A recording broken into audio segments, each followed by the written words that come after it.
We had a company got hit one time, and it ended up being a fake Amazon email. And the guy says, the CEO says, "How did they know that we had ordered stuff from Amazon?"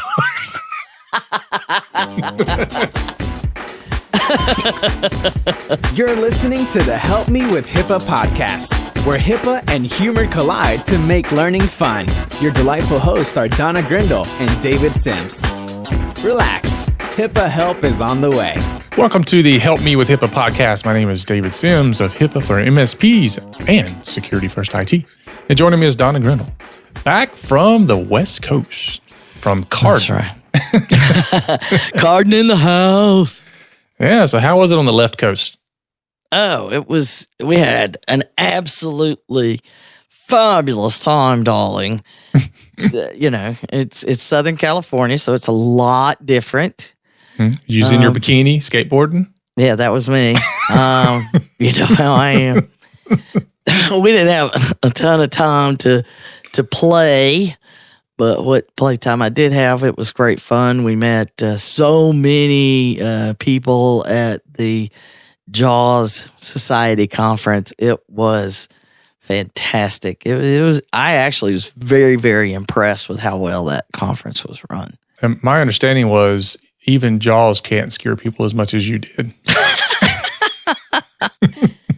Yeah, like I said, the one lady at the end of the party night who said, it's your fault I spent 30 minutes on the toilet after you spoke. Okay. But yeah, you have that effect on me too sometimes. Yeah. There was a lot of really positive feedback of, I can't believe, it's our favorite kind of feedback. I can't believe you scared me so much and still made me laugh. Yeah. That's always our objective. That's what we're here for. Absolutely. Well, I, for one, am glad to have you back. I could tell when you were gone, it was just cold and rainy. I know. When I was gone, it was horrible weather here. I know. I get back, it's a gorgeous day. Gorgeous. Started clearing up yesterday. Yep, very good. And so you have one more coming up in June on the list. There's bunches of more that aren't on the list. Yeah.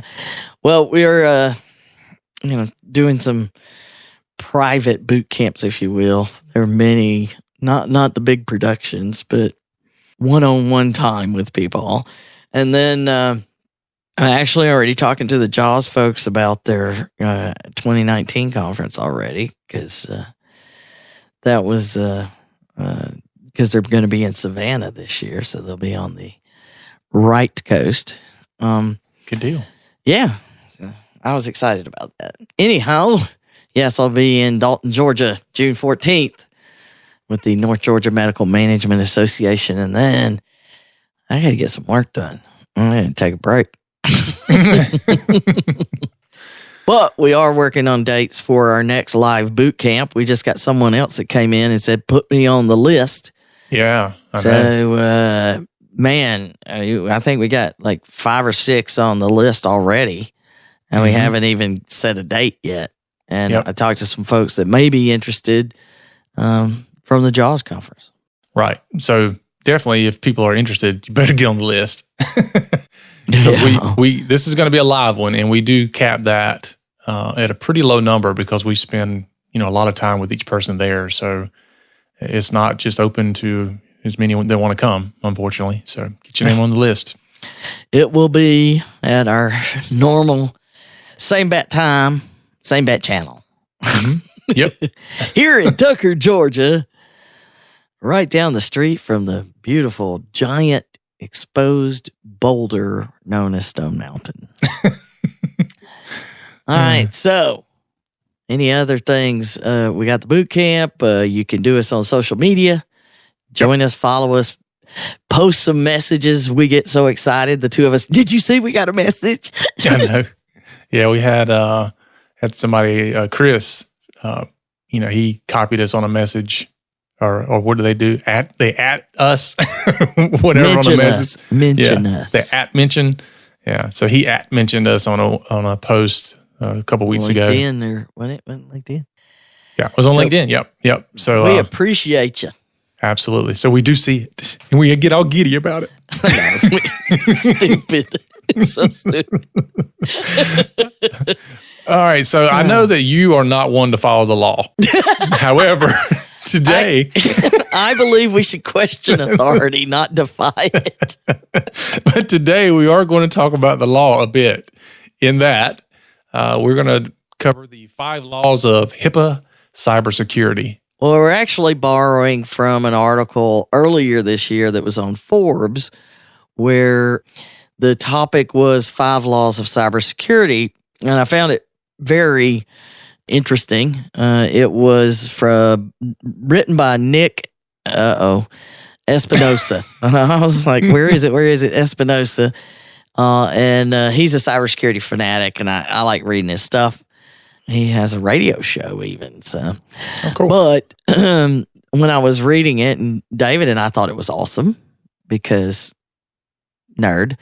And in the process of that, though, we realized that if we were just to say, hey, you should read this, a lot of it wouldn't make sense to most everybody. And we needed to put a HIPAA bent on it, if you will.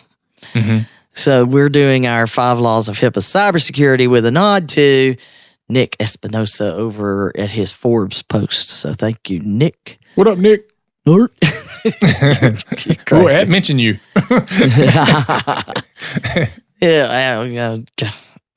People see what I'm up against. So anyhow, here we go with our 5 laws of HIPAA cybersecurity, thanks to Nick. And he was some great points. So law number 1. Law number 1, numero uno. If there is a vulnerability, it will be exploited. Yes. Absolutely. Law number 2. No,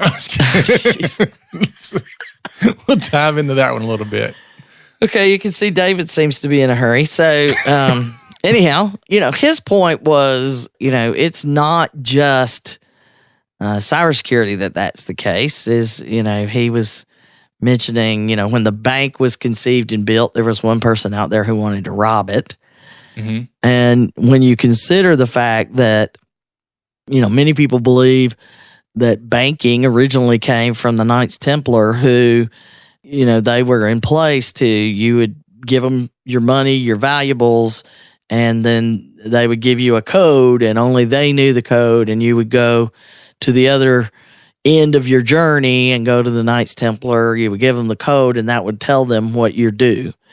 And there's still vulnerabilities in there, right? Because you got the code. So people wanted to rob it even back then. They wanted to rob you for your codes. They probably had it on a Post-it note stapled to their helmet or something. Helmet. Okay. So, but it reminds me of, what was it, Willie Anderson, who said when they asked him, why do you rob banks? He says, because that's where the money is.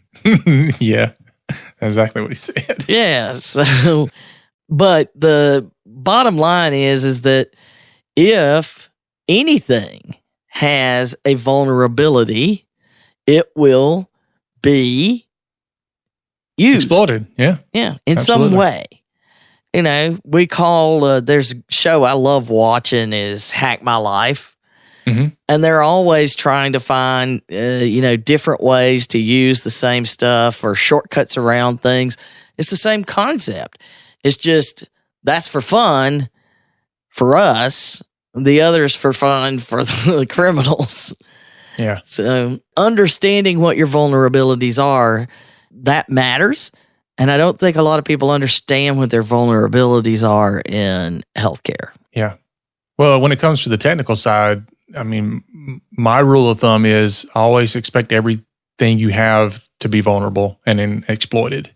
Because even when you think it's secure, you find out, the next week, oh, there's a exploit. There's a vulnerability. There's something that needs to be patched. So it's always vulnerable. It just hasn't been found yet. Yeah. Yeah, you just don't know how vulnerable you are yet. That's right. It. So, we're vulnerable people. I'm very sensitive, as is David. Okay. Well, you can tell we're not really. But the concepts of vulnerability apply, as much as everything else, apply across humans and objects and computer networks. Mm-hmm. So your arch enemy's vulnerabilities and you attack them, and that's what you do in a cyber world too.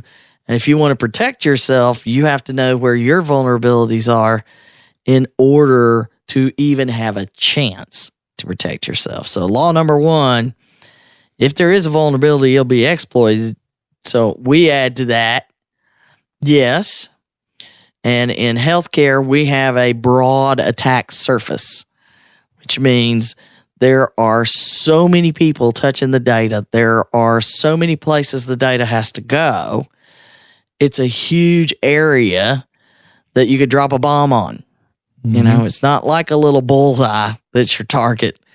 Our target's a big gaping hole. Yeah. Yes? So, there. Yeah, I Thanks for agree. adding Completely. so much. What do you want me to? I disagree. We're in for fun now. Okay. So I think we're done with law number 1. Are you done with law number 1? I'm done. Okay. Because the 3, 4, and 5, I think, are our biggest ones. But law number 2, everything is vulnerable in some way. Yeah, that's kind of what I was saying earlier.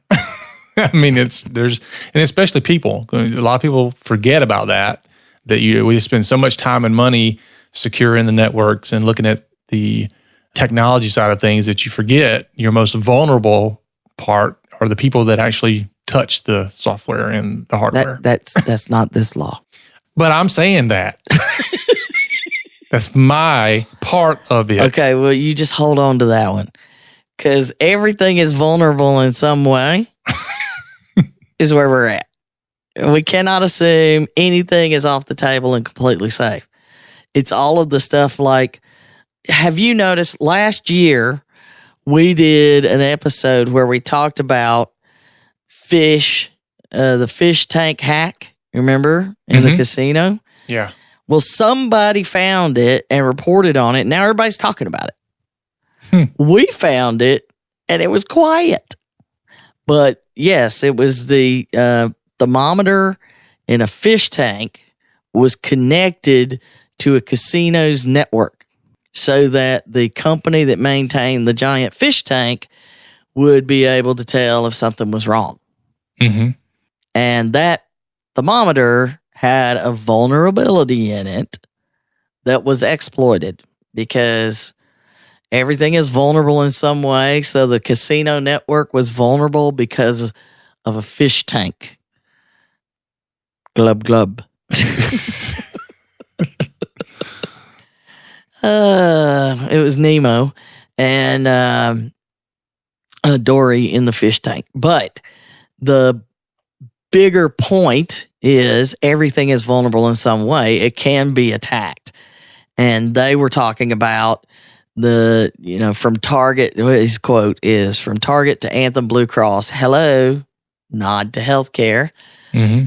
The corporations, we have millions of records. We learned that with Equifax.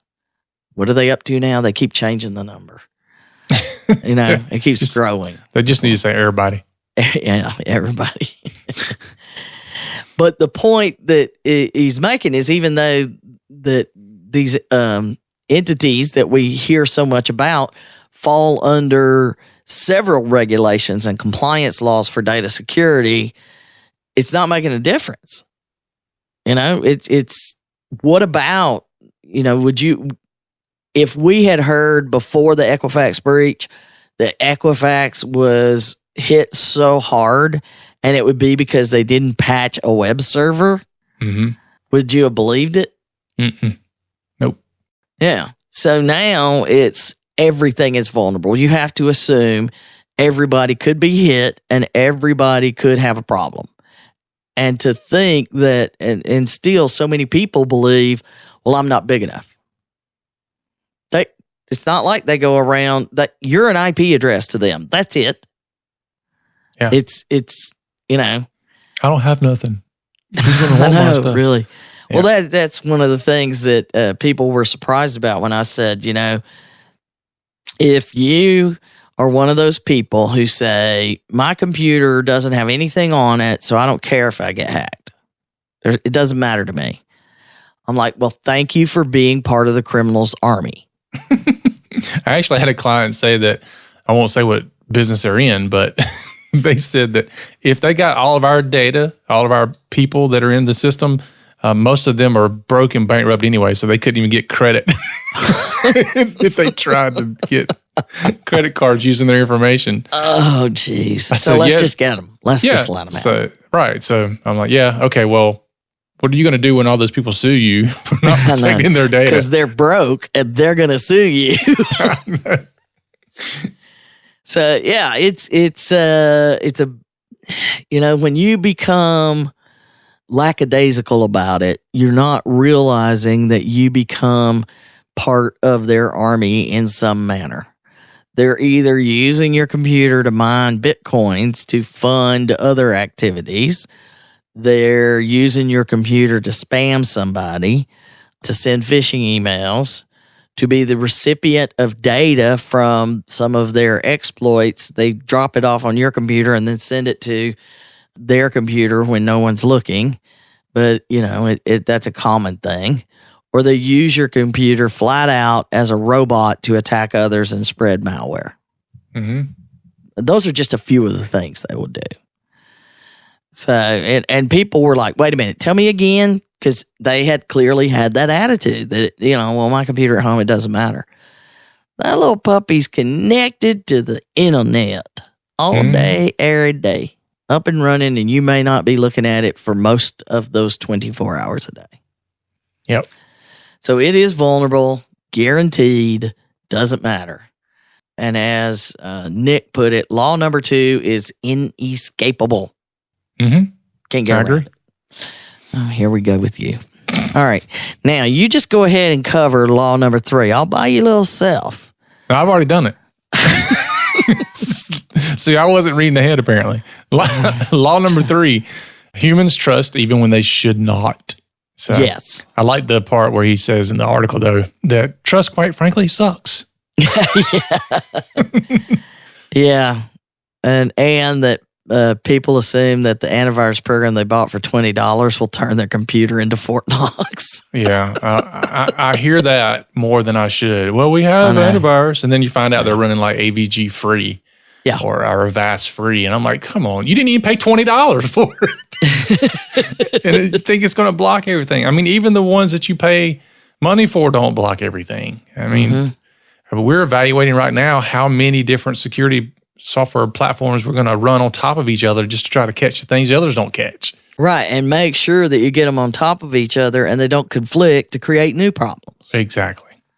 So another reason you need professional IT support, not I got a guy support. You need professional help. Yeah. Or the people who came to me and they will not be mentioned because they were so sad and they were like, my doctor believes he knows everything about IT and we don't need help. Wow. It's like, do you have full time to worry about these things? If it's not your full-time job, I don't know everything about IT. Do you, David? No. And the thing about it is people don't realize that it's not necessarily what you know about IT, it's that the amount of time it takes to monitor and review everything that's going on is massive. So plus, you don't know what you don't know. Right. So, Mr. Doctor, get your head out of and come on. Yeah. It'd be like me saying, I know how to do surgery. Yeah. I got a knife. I can do it. Yeah. Or, hey, Mr. Dentist, I can pull your tooth. Come here. You go ahead and handle the computer over there. Let me pull this tooth. How you doing? Hey, what's this needle thing? Yeah. But people are definitely a problem because they do trust. They trust when they click on things in email that it's actually from the place that says it is. I mean, I even had an email yesterday from a client who's got somebody coming in to do some work on the computer that's software related. And they're just like, hey, give me the admin password. I got this guy coming in. I'm like, no. What the? Really? Yeah. It's like they don't even see a problem even asking to give them the admin access to give to some guy that's walking in the door to do software. And people, this is why we don't like giving it out. Yeah. Right there. And, I for one, like my clients to feel like they're not held hostage by their IT company because it's been done so many times before. Yeah. But at the same time, I can't trust them to keep that information safe. It's like anybody who wants admin access, they just give it to them. Yeah, and it's that trust factor.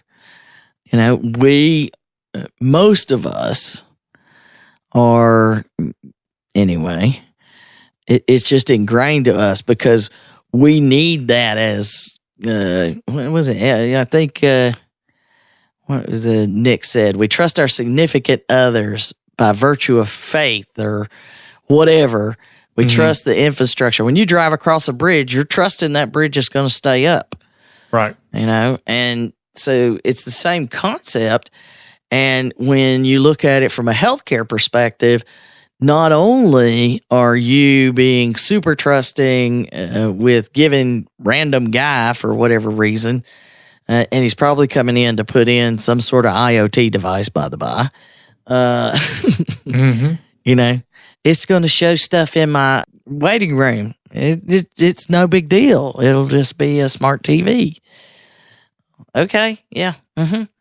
But as we do that in healthcare, what you forget is we're telling you can't do all of this for cybersecurity. Your patients are blindly trusting you. And this is something that's becoming more and more discussed. It's something that I've been talking about for like 3 years.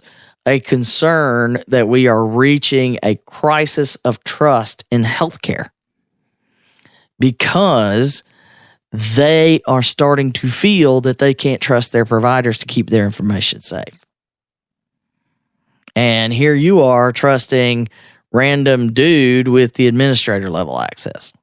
And it's got to change. It's a law. We can't. We trust when we shouldn't, and we've got to stop. It's the phishing scams where they get people all excited about something. One of the things I've started telling people, how do you know it's phishing? I was like, if it creates an emotional response, it's something that needs to be checked. Either an excited emotional response or an angry emotional response or whatever. It's trying to get you to act immediately, then that's the ones you want to pay attention to. Yeah. And you can't assume that people won't fall for them. Like you and I, we laugh about, this Nigerian prince is sending me $25 million. And that sounds hilarious, but I personally know of more than a couple of people that have actually lost tens of thousands of dollars to that very scam. Yeah, there's somebody that was telling that story in California that their father-in-law, somebody, not only were they sending the money, but they were also continuing to do it even after everybody told them it was a scam because they wanted to prove they were right. Yep. I've seen almost the very same thing from a friend of mine's mother-in-law did the same thing. Even after confronted by the sheriff himself telling her this was a scam and they locked the guy up, she's still sending more money afterwards. Oh, good Lord. Because they think you're wrong and I'm right. Right. It's crazy. There's an issue we have in many areas because the I'm right and you're wrong and there's no in between is a problem that's, across the board here in this country sometimes, that, there's got to be an in between. And in between means, yes, I understand that they created that emotional response in you. However, they're doing it to trick you. So it's really hard when people are truly doing what they believe. When you've already been told, you're now just being cantankerous. So all bets are off. But if you're just falling for it and, like our card and fishing trip where we fish your organization, one of the most successful fishing campaigns that we did was, we're in the Southeast, so Publix is our preferred line of grocery stores around here anyway. Well, we don't dislike Kroger. It's just Publix is where we shop because got stock, but but they have this great turkey and cranberry and stuff. It's a really good Thanksgiving sub. So right around Thanksgiving, we ran a phishing campaign that said, get a free turkey sub from Publix, and took a picture from Publix, put it in there. Do you know how many people went, free turkey sub? Those are awesome. Click. It's just not even a second because you got excited, and it's the same kind of thing. It was by far the most successful campaign we ran, was to give away a free turkey sub. And, and that's what people are doing, and they don't understand it. Yeah. And then you get to the web page and it'll say, oh, sorry, no more coupons. We sold out. In the meantime, while you're sitting there sad, I've already downloaded malware. We had a company got hit one time, and it ended up being a fake Amazon email. And the CEO says, how did they know that we had ordered stuff from Amazon?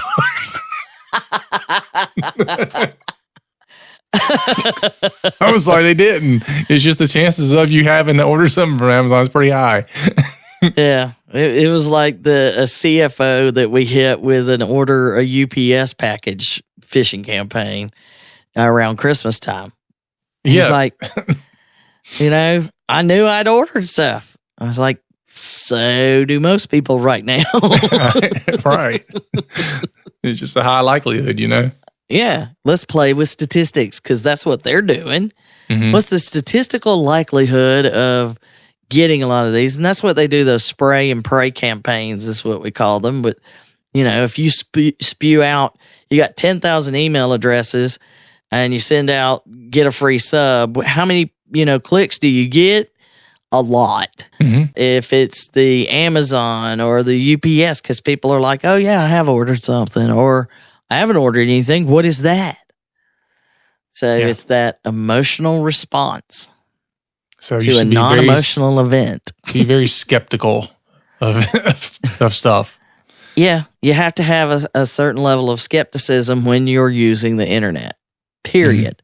It doesn't matter what site you're on. It doesn't matter what email campaign. It doesn't matter. Skepticism is required. Yeah. Well, we've mentioned this before, but this kind of falls into the trust thing, is that a lot of people don't realize that the first few results that you get when you do like a Google search or something, the first few are ads. Even though it says it. Yeah, it'll say ad right by it. Some people don't realize that. Other people do realize that it's an ad, but there's a third part that people don't realize a lot of times, is that the ads can be bought by anyone. Exactly. And so just because you typed in, Walmart, the Walmart link that comes up that has ad beside it may not have been purchased by Walmart. Yeah. So, and it may say Walmart in the description, but when you get there, it's Walmart. Yeah. But I've seen that happen a bunch of times where, I'll tell somebody to go to a website, and instead of typing it in the location bar, they type it in the search bar, and then they're clicking on it, and then they're going, then I hear their computer like talking to them, you have been infected. I'm like, yeah. You did not do it right. Yeah. And it's that whole trusting thing. I ask Google, or I ask Bing, or I ask, and here it is. Mm-hmm. Okay. I'm going to click on that first one. So, yeah, I studied the URLs before I click on anything and hover over them and all kinds of stuff. But sometimes, I'm always paranoid. We always talk about that I'm going to get suckered in.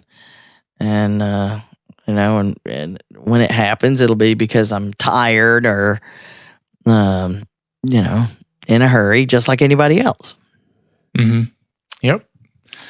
So there we have number 3, and we've talked about it, and it's not only trusting enough to click on stuff, it's trusting insiders aren't going to be doing stuff, which we've had episodes on that before.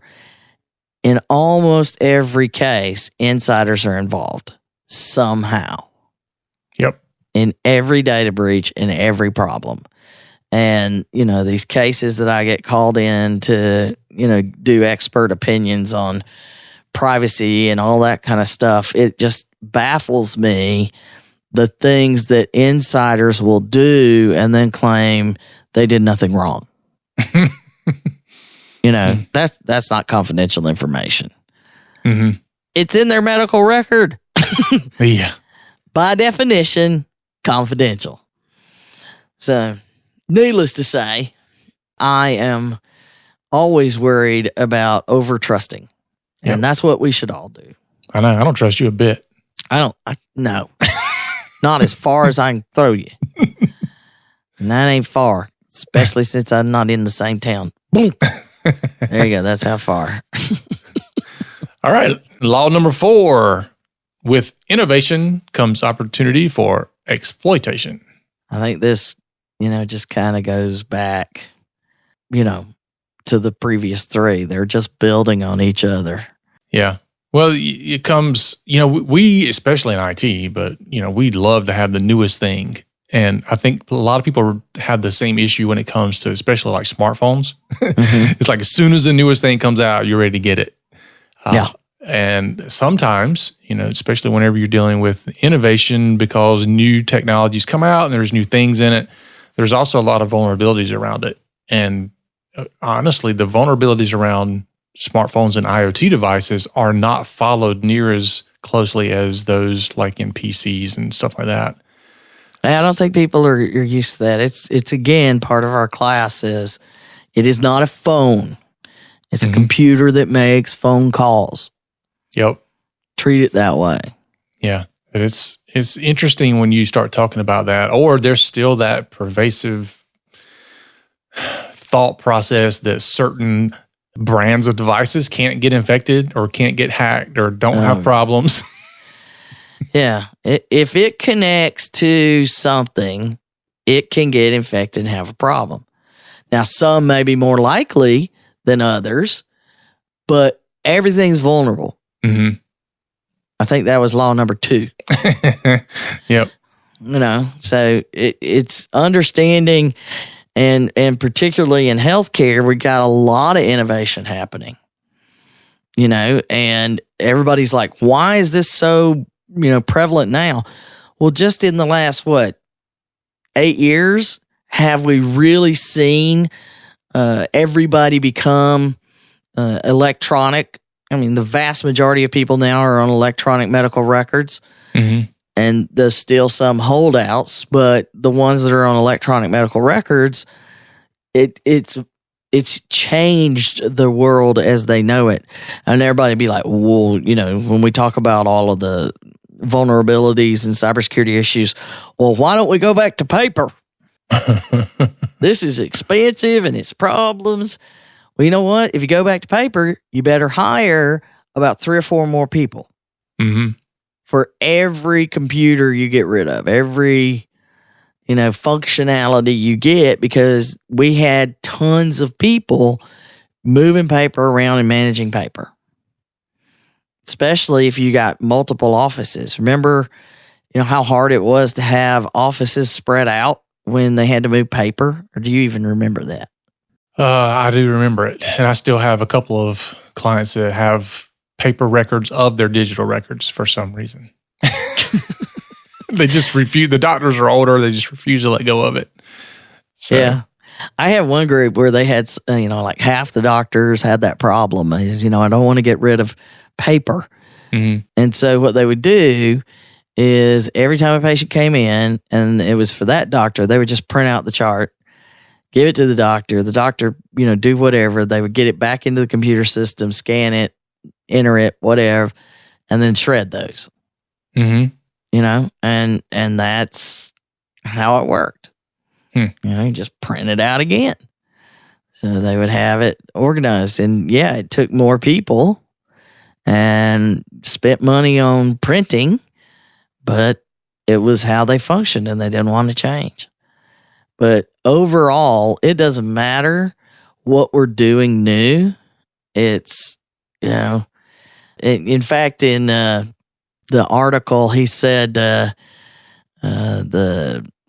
Ring devices, the Ring doorbells, and how they added those, and how great it was to have a video camera where you could talk to somebody right at the doorbell and monitor it through your mobile app, and then there was a vulnerability discovered early on. Mm-hmm. Well, they fixed it, but it's still something that's connected to the world. Right. And, we've talked about it. I got one, and I've been paranoid ever since. And then I see that, and I was like, yes, I'm still paranoid. Well, another thing, too, is they can fix it as far as putting out, the patch for it, but a lot of these devices never get patched. So, yeah. Or what was the article you just posted about some of the Android vendors may not be telling the truth about the patches they're rolling out for Android? Yeah. It didn't give the brands, but it's basically saying that, some of these, which I would imagine is probably some of the lesser known brands, they're saying that they're patching things, and then, somebody kind of, reverse engineered it and was like, no, these patches aren't being applied. Nice. Yeah. So that goes back to the trust. Mm-hmm. It's a constant loop here, right? It is. And, based on what we're hearing about some of these phones that are built in China, they're doing that on purpose, maybe. And, we're now, we've known it for a while, but I think people are starting to finally figure out that your phone, your computer with a ability to call, it listens. If you have like the Facebook app, it's listening to you all the time. Yeah. You're getting ads coming up and you're like, wait a minute, I've never searched for that. But I did have a conversation with somebody about that the other day. Interesting. Yeah. That's why I hate having to go into Facebook, but I do. There's some people that's where they communicate with you. And then we got the social media stuff for the podcast and the company. But, there was a lady that was at the conference and somebody said, well, let's connect on Facebook then. She goes, I don't have a Facebook account. And like everybody around was like, really? I'm like, gosh. You go, girl. Yes.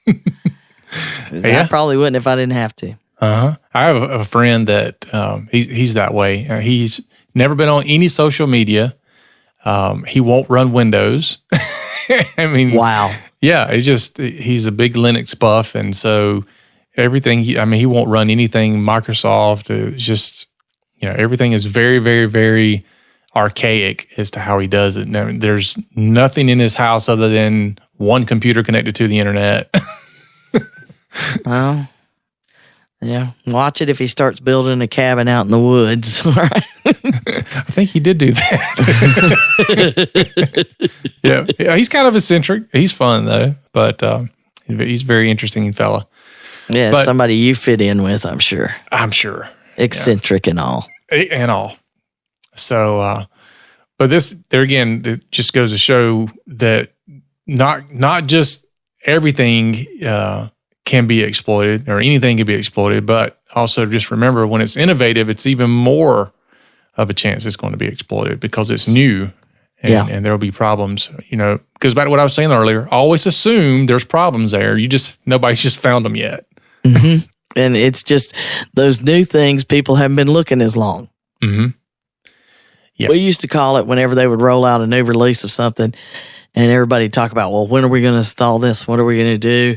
And it would, there's a difference between being on the cutting edge and the bleeding edge. Yeah, there's a reason you're bleeding. Yeah. I prefer being on the cutting edge, maybe just behind it, mm-hmm. but not on the bleeding edge unless I need to, or it's something I'm very interested in testing. So the bleeding edge is, as soon as you get it, you're getting something that only a few people, statistically, only a few people have evaluated. The company can have 1,000 people evaluate it, but millions of people will evaluate it the minute it's rolled out. Yeah, and that's the era we in now. We are in an era where with lean manufacturing and agile and all that stuff, they tell you to build the minimal viable product and push it out, and then make very rapid small changes and updates to it versus the way things used to be years and years ago where you try to get it perfect, then you would roll it out, and then you would do one large update a year or something like that, and that's not the way things are anymore. And that may have a lot to do with the trusting thing that people do. Mm-hmm. You're seeing new things coming out all the time because they're not spending the time that we used to spend in quality control. No. That's the bottom line. They cut out a ton of the quality control to make Agile work. Yeah. Now, the way they balance that is they're focusing on small segments at a time. Mm-hmm. So it's, we're going to do something very contained, but because in order to make that faster, we're going to something contained, very specific, and roll that out in a sprint. But at the same time, I'm not going to do beat it to death as we used to think we were doing. Quality assurance was painful as a programmer. Yeah. Yeah. Well, in programming, the way it used to be, and we'll get off topic a bit, but you by the time you found out there was a problem, you were so far away from the code that you developed that it was hard to find the problem. Mm-hmm. And so it took a lot more man hours and it was a lot more painful. But now with the smaller batches and everything, it works out better. So let me just tell you, there's been plenty of times it took forever to find a problem. Mm-hmm. I mean, just one misplaced comma can, torture people when they're writing code. And we keep trying to do better ways of coding, but the level where I would write the code and I'd test it along the way, I'd test each of my units and then I'd put it all together, and then I would test the entire project and I would test until I think I had it, because, I always sought to get a clean response from quality assurance. I wanted it to be perfect. So if they found something like crap, I didn't think of that. But today, you don't do that. I mean, it would be, I did my little unit test, pass it on. There you go. Yep. If that at all.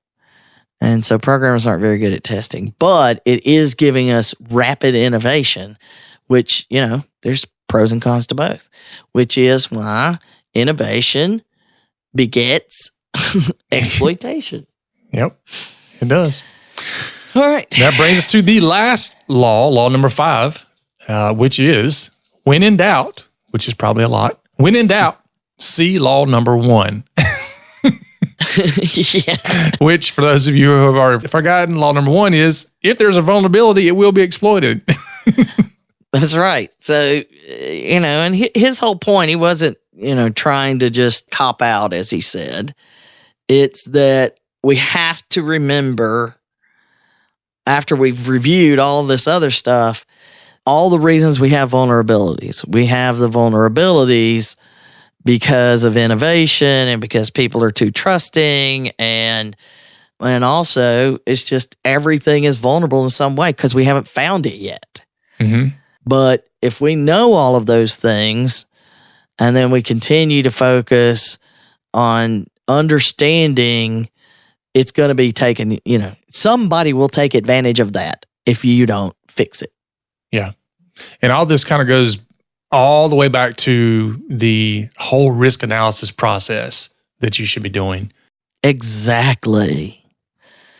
That's like, and I know you've seen this too, especially down here in the South. Now you don't see as many convertible vehicles that don't have a hard top, right? Mm-hmm. Convertibles, that had just a soft top are kind of losing a favor. But I can't tell you the number of times that I would see a soft top where it had like duct tape all over it, where people had cut into it and stolen.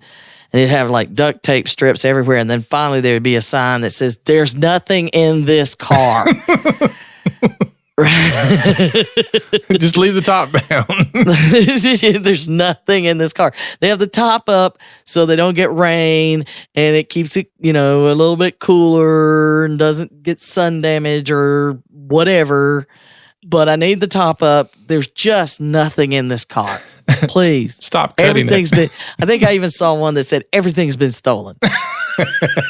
There's nothing left. And and it was just taped to this window that had like 3, duct tape pieces on it. And that is exactly what they're talking about here. Mm-hmm. It's clearly a vulnerability. You can cut it with a knife. So if you can cut it with a knife, it's a vulnerability. And it was being used because that's where the money is. And they were being trusting when they bought the vehicle, thinking, oh, people are going to do this in my neighborhood. Mm-hmm. Yeah. And it was innovative when we got what I used to call ragtops. So now we've finally given up, most of us, and we say, oh, well, I can't have a convertible unless it has a hard top. Yeah, no kidding. Yeah.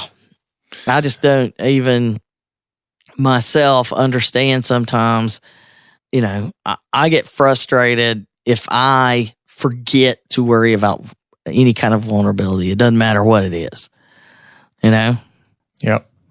So anyhow, he made a good point. Our ability to defend ourselves comes from understanding human nature makes these laws immutable. When we start thinking like a hacker is when we can actually stop them. So here's to hacking the future together for our own security. And Nick, thank you for giving us this framework so that we could try and apply it to our listeners. But we've got to find better ways. And if you're the tech people, you get these. But if you're thinking, oh, well, this is not necessarily a technical deep dive, I didn't really need to waste my time this far, and you're still listening, these are the kind of things you need to be explaining to others. Mm-hmm. Yeah. Trust me, I saw a whole room full of people gasp at a couple of my comments this week. So it's pretty important now to not talk in acronyms and invalid memory and gigs and bytes and all of that, but to talk about it just with what is a vulnerability? How do I understand that? How do I find them? Yeah. And what we said earlier, don't assume everything's good when it comes to technology. And the doctor that thinks he can handle his own IT stuff, which is crazy, but never assume it's good. You always have to be skeptical about everything. And unless you have the time and expertise to know what to even do with that, then you shouldn't be doing it. We know what assume does. It does something to you. Well, that's all for today, folks. All righty. So remember, follow us and share us on your favorite social media site. You can rate us on our podcasting app. Don't forget, there is an app. We need your help to spread the word. Don't forget, also, if you are interested in the HIPAA Bootcamp, go to thehippabootcamp.com. Let us know you're interested. We'll put your name on the list for this next one because it's going to be coming soon. And always remember to send your questions and ideas to us at contact@helpmewithhipaa.com, and we may even feature it on a future show. So remember, for Donna and myself, that HIPAA is not about compliance. It's about patient care. You've been listening to the Help Me With HIPAA podcast, hosted by Donna Grindle and David Sims. The show created to help you with HIPAA. For more information or to ask us a question, visit our website at helpmewithhipaa.com. Neither Donna Grindle or David Sims are attorneys, and they do not offer binding legal advice concerning regulatory compliance. The information in this podcast should not be relied upon or construed as legal advice in any way. Consult your attorney for legal advice concerning compliance with HIPAA regulations.